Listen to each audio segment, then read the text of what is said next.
The city's controversial plan for a migrant tent camp in Brighton Park is now scrapped. But Mayor Brandon Johnson isn't the one who put the brakes on the plan. The governor, J.B. Pritzker, stepped in to say the state wouldn't support the site because it is unsafe.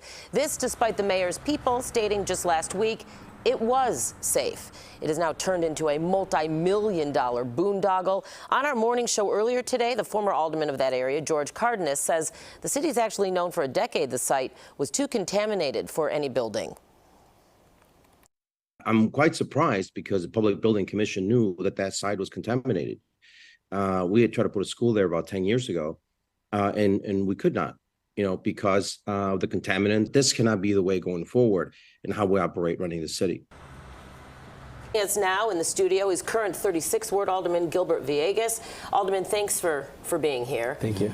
This plan has been controversial from the get-go, and now we learn that the site was deemed highly contaminated a decade ago. It took the governor swooping in to stop building on that site. Does this raise further concerns among council members about the mayor's leadership, perhaps, and decision-making on the 5th floor? I think that what we're seeing here is this crisis that's been manifesting for over a year, and quite frankly, not a plan in place, and not leveraging the relationships at the city council in order to talk to some of the council members about the expertise, about being transparent, talk about relationships at the state, at the federal level. There's no way that the city's going to be able to address this issue on our own. We can't. We don't have the funds necessary to do that. So we need some state assistance in the federal government to help as relates to funding some of this program. The mayor was pushing. Yeah, and listen, the city of Chicago has a bunch of land that are brownfields, but there's a process that takes place where there needs to be barriers put in place in order to encapsulate the land in order to build things where people are going to be living on there. Unfortunately, in this case here, where the consultant said, 6 inches of compacted gravel would be sufficient along with a rubber barrier is not sufficient. They should have been looking at concrete, but once you start doing concrete and asphalt, now you're looking at drainage issues. Well, I mean, it was a failure on so many levels, and this is not a new issue. Like you said, this one itself is a year old, but America has been dealing with stemming the flow of immigrants and migrants since the Puritans hit Plymouth Rock. Yeah. So this is a day one issue. So let's go more to that though. And we now have an executive in charge, and executives deal with crises all the time. Yeah. Problem after problem after problem after problem, and we're not supposed to know about that.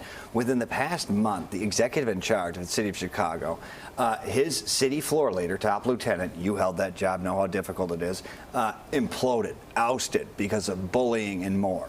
Now the governor has basically said, you don't know what you're doing. You have no idea what you're doing with this major area and, basically your solution to the migrant problem. These are two implosions that an executive, these are things we should not know about as the public. Arguments go behind the scenes, they shouldn't be public. Two major implosions. Do we have a person who knows how to run a city? I think that, again, the mayor relatively new on the job. Yeah, but that can't be an excuse for what we're dealing with. Oh, no, I'm not going to. The mayor, prior to being elected mayor, never held an executive position. You're talking about a $16.6 billion enterprise that we just handed over to someone with not a lot of experience.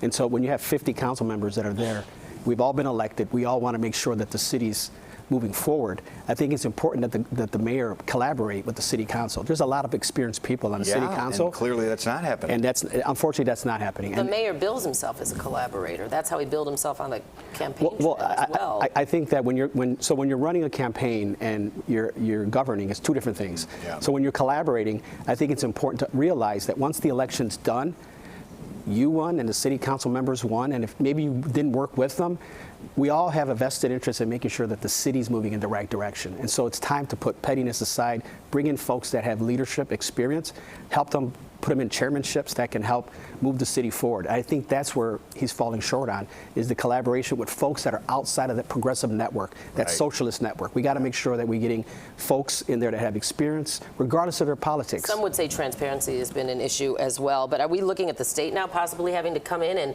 solve the migrant issue? I mean, you talked about needing help. That's one thing. And what about the wasted taxpayer dollars on this project? Well, I'll say that with this crisis and any crisis that we have, whether it's the migrant pollution crisis, whether it's lead in the water, there's nothing wrong with partnering with state and federal leaders to put forth solutions. So yes, this is occurring in the city of Chicago. We should be working closely with the governor. We should be working closely with the federal government in order to make sure that we're addressing the issues and getting the necessary resources. First, it might mean healing a rift that now exists between the states. Well, the good thing is that both the governor and the mayor and the city council, all of us want to make sure that the city's succeeding. So we have a common interest. Right. And so it's just a matter of putting forward a strategy to do that. Yeah. All right. Well, we'll see how the next few months go. 36th Ward Alderman Gilbert Villegas, very much appreciate your insight this morning and your willingness to join us live here in the studio. Thank you so much. And now we know you need to get off to city council to work on water bills. That's That's right. the problem. So yes, on to the next problem. Thank you, Alderman. Thank you. Have a great day. Thank you very much.